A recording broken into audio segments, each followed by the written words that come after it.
God has where the sea. Man has nuclear bombs and weapons, but God has the sea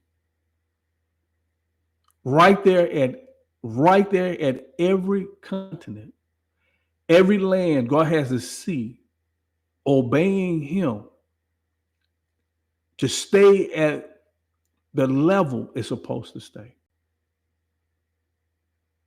I don't know if you understand what I'm saying.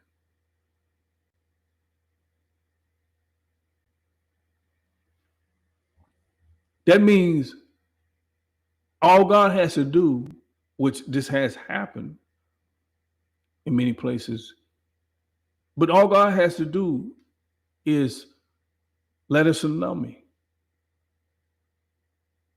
come in a place where that is not prominent for tsunamis, and let a hurricane come in a place where it's not prominent, but they are prominent to earthquakes.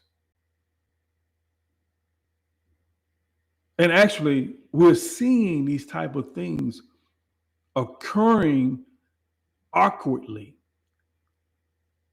and a lot of people don't know what that means.